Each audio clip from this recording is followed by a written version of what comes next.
जाएगा। कंस ने पूछा नहीं, वो तो पहले से ही टूटा था, किसी ने ज्वाइंट करके रख दिया था। कृष्ण ने बस स्पर्श किया, ज्वाइंट खुल गया, डरने की आवश्यकता नहीं है। कहाँ रंग भूमि में आए, और जब रंग भूमि में आए भगवान तो सबने अपने अपने भावना के अनुरूप भगवान का दर्शन किया। मल्लानां सनृणां नरवरा स्त्रीणां स्मरो मूर्तिमान् गोपानां सुजनो शतां क्यों जागी रही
महाराज आश्चर्य मत करना, इस संसार में सबको भगवान नचा रहे हैं। नट मरकट की बस सब ही नचावत, राम खगेश वेद अस गावत। जैसे नट मरकट यानी बंदर को नचाता है ना, ऐसे राम जी सबको नचा रहे हैं बंदर की भांति।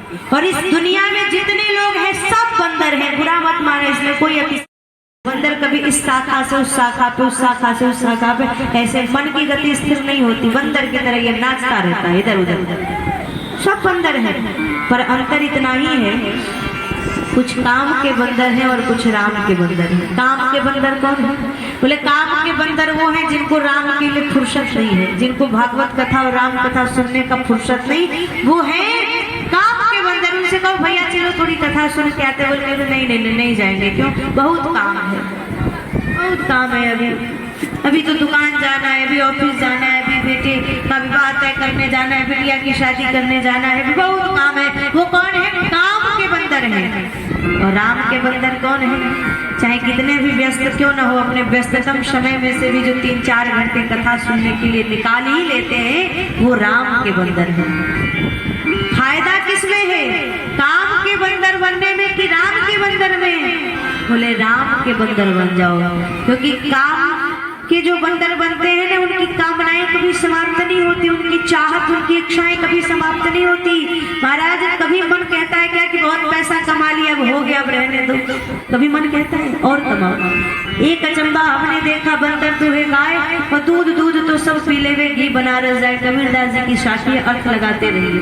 कबीरदास जी के शाखियों का अर्थ लगाना थोड़ा कठिन होता है। वो कहते हैं एक अचंबा हमने देखा, बंदर दुहे गाय, दूध तो सब पी ले, घी बनारस जाए। बोले दास कबीर की उल्टी बानी, दास कबीर की उल्टी बानी, बरसे कंबल भीगे पानी।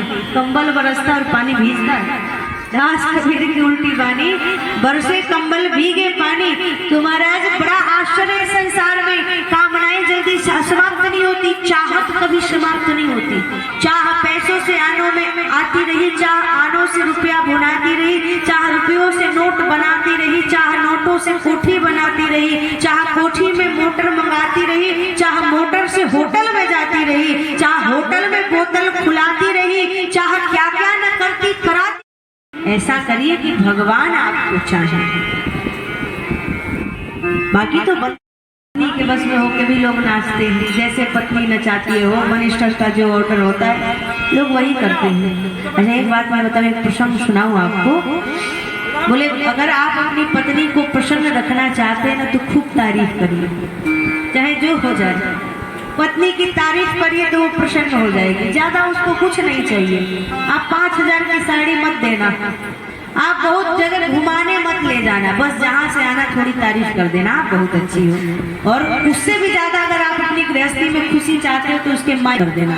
तुम्हारे मायके वाले तो और अच्छे हैं, तुम्हारी माता जी का तो कहना ही क्या है, और तुम्हारे पिताजी पूछो ही मत। क्योंकि महाराज बहू को यदि डांटो आप थोड़ा बहुत सुन भी लेंगे, अगर बहू के बाप को डांटा तो वो 3 हाथ का घूंघट निकाल के 4 हाथ का जीभ बाहर निकाल देगी।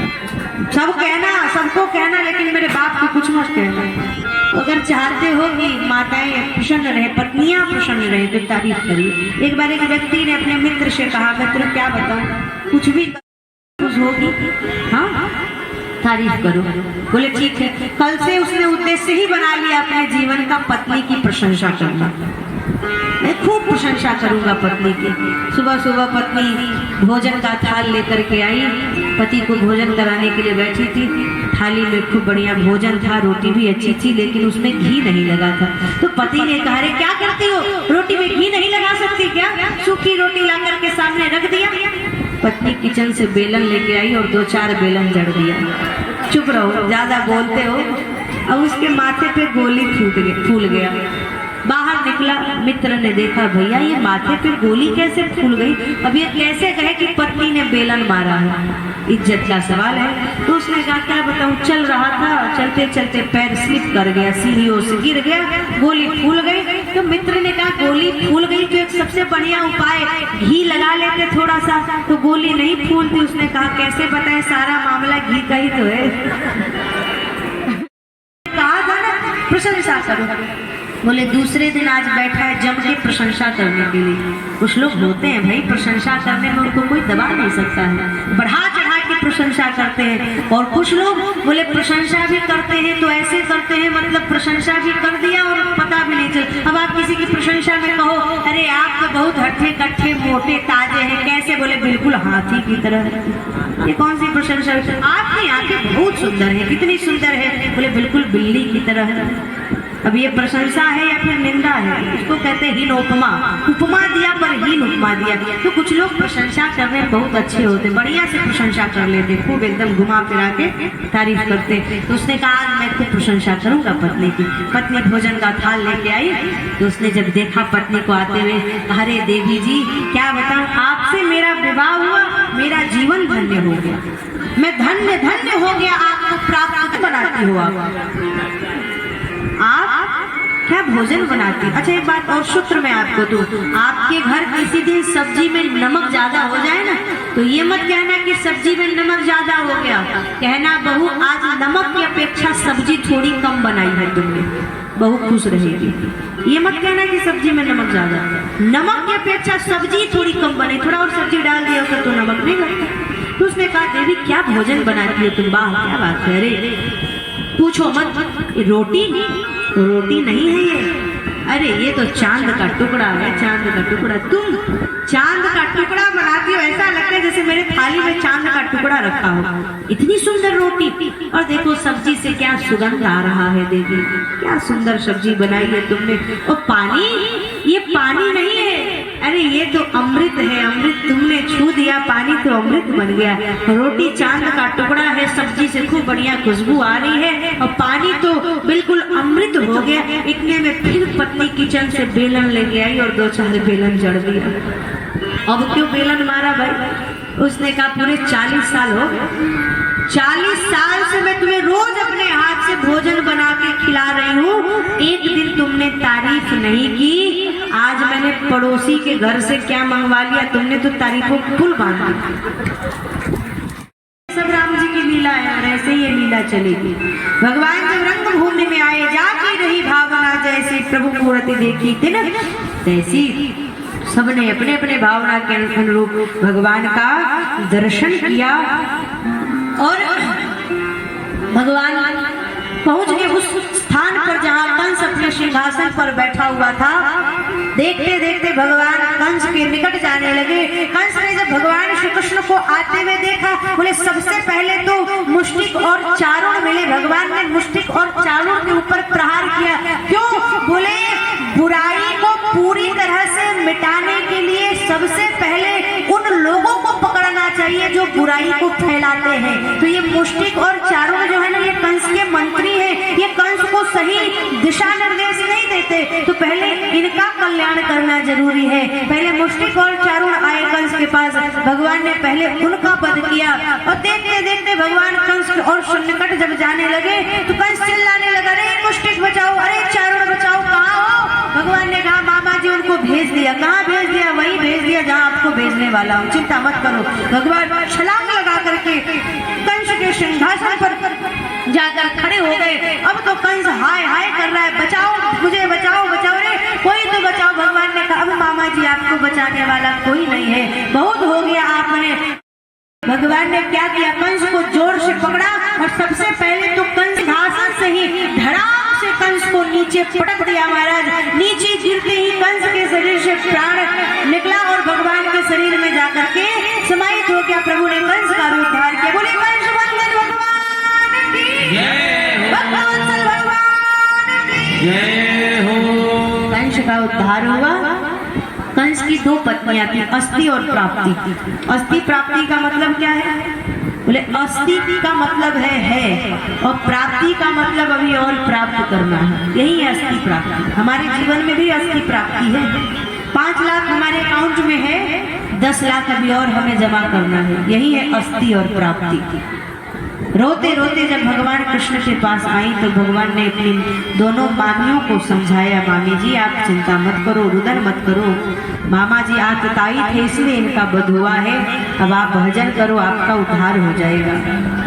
बोले उसके बाद कंस के उद्धार के बाद भगवान सीधे कारागार में प्रवेश किए, जहाँ महाराज उग्रसेन को भी कंस ने बंदी बना रखा था। महाराज देवक को, देवकी जी को, वसुदेव जी को, सबको बंदी बना के रखा था कंस ने। सबको प्रभु ने कारागार से मुक्त किया और आज भगवान 11 वर्ष 52 दिन के जब भगवान थे तो वृंदावन से मथुरा आए। 11 वर्ष 54 दिन के जब भगवान हुए तो प्रभु अपने माता पिता के पास, श्री वसुदेव जी और मैया देवकी के पास गए। जिस बालक को माँ बाप ने जन्म लेते ही खुद से दूर कर दिया था, नेत्रों से ओझल कर दिया था, उस बालक को जब 11 वर्ष 54 दिन के बाद माँ देवकी और श्री वसुदेव जी ने देखा, नेत्रों से अश्रु बह रहा है, बड़े प्रेम से अपने पुत्र को गले से लगा करके लाड़ मथुरा के राजा बने और भगवान का उपनयन संस्कार हुआ। तत्पश्चात प्रभु विद्या अध्ययन करने के लिए जाते हैं। कहाँ? उज्जैन में शांडिल्य वेद विद्यालय में भगवान शांडिल्य ऋषि के यहाँ भगवान विद्या ग्रहण करने के लिए पहुंचे। उज्जैन की भूमि बड़ी पवित्र भूमि है महाराज, जहाँ महाकाल आज भी विराजमान है। तो ये उज्जैन भगवान को इतना प्रिय है कि यहाँ भगवान ने विद्या भी अध्ययन किया और कालांतर में भगवान का ससुराल भी उज्जैन में हुआ। एक विवाह भगवान का उज्जैन में भी हुआ है। तो उज्जैन में प्रभु ने विद्या अध्ययन किया और यहीं पर भगवान की मित्रता श्री सुदामा जी महाराज से हुई है। बचपन के मित्र श्री सुदामा जी हैं। मित्रता हुई, प्रभु विद्या अध्ययन करके उज्जैन से वापस मथुरा में आए और अब मथुरा वालों ने भगवान श्री श्याम सुंदर को मथुरा का युवराज बना दिया है। कहाँ ब्रजवासी कनुआ कनुआ कन्हैया कन्हैया कह करके पुकारते थे, महाराज अब तो हमारे श्याम सुंदर को ये सारे ब्रजवासी वसुदेव देवकी नंदन मथुराधिपति युवराज महाराज श्री कृष्णचंद्र के नाम से पुकारते हैं। भगवान मथुरा में तो रहते हैं, लेकिन वृंदावन की बड़ी याद आती है प्रभु को।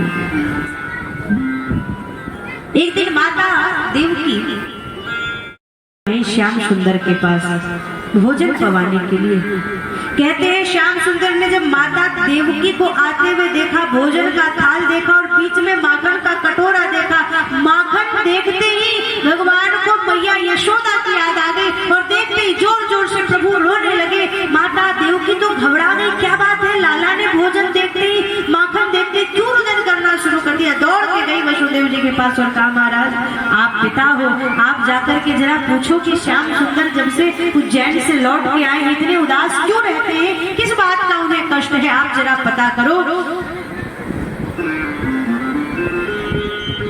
महाराज वसुदेव ने कहा, मैं तो ऐसा पिता हूँ कि जिसने बचपन में ही अपने पुत्र को खुद से दूर कर दिया था। मेरे बालक का बचपन कैसे बीता कभी मैंने अपने आंखों से देखा नहीं, उसे क्या पसंद है क्या नहीं पसंद है मुझे नहीं पता। लेकिन एक बात है, व्यक्ति सबसे बात छुपा लेता है, अपने मित्र से कभी कोई बात नहीं छुपाता है।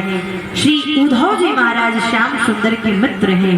उद्धव जी को कहा, आप जाकर के पता करो कि कन्हैया को किस बात का कष्ट है, वो इतना उदास क्यों रहते हैं। उद्धव जी ने कहा, मैं जरूर जाऊंगा। बोले आज उद्धव जी उस कक्ष में प्रवेश किए जहाँ श्याम सुंदर बैठे अपने पलंग पे, अपने खिड़कियों से बोले वृंदावन की ओर देख रहे थे। प्रभु जब जब अपने कक्ष में बैठते हैं ना तो उसी दिशा में देखते हैं जिस दिशा में वृंदावन स्थित है। क्या पता कहीं, बोले मैं यदुवंशियों का महामंत्री उद्धव आपको प्रणाम करता हूँ। गोविंद मैं आपका मित्र हूँ और मित्र होने के नाते मैं आपसे पूछता हूँ, आप इतने दुखी क्यों रहते हैं, आपको किस बात का कष्ट है, हम मथुरा वालों से कोई दिक्कत है क्या। उद्धव जी को जैसे प्रभु ने देखा ना, बिस्तर से कूद गए और उद्धव जी को गले से लगा लिया। मित्र क्या बताऊं, मुझे जो पीड़ा है वो मैं अनुभव कर सकता हूँ, शब्दों में व्यक्त नहीं कर सकता हूँ। किस बात की पीड़ा है कन्हैया, मुझे बताइए तो। भगवान कहते, ऊधो मोहि ब्रज विशरत नाही, हंस सुता को सुंदर कलरव अरु तरु वर की छाही, ऊधो मोहि ब्रज विशरत नाही। मुझे मेरे वृंदावन की बड़ी याद आती है उद्धव जी, मुझे मैया यशोदा की बड़ी याद आती है, मुझे असंख्य उन गोपियों की याद आती है और मुझे सबसे ज्यादा तो अपनी एलादनी शक्ति श्री राधा रानी की बड़ी याद आती है। मैं उनके वियोग में रह नहीं पा रहा हूँ। उद्धव यदि तुम मेरे मित्र हो और मेरा हित चाहते हो तो एक निवेदन है मेरा, तुम चले जाओ वृंदावन और उन गोपियों से जाकर के मिलो, राधा रानी मैया यशोदा से जाकर मिलो और उनसे एक ही बात कहना कि वो मुझे थोड़ा कम याद करें।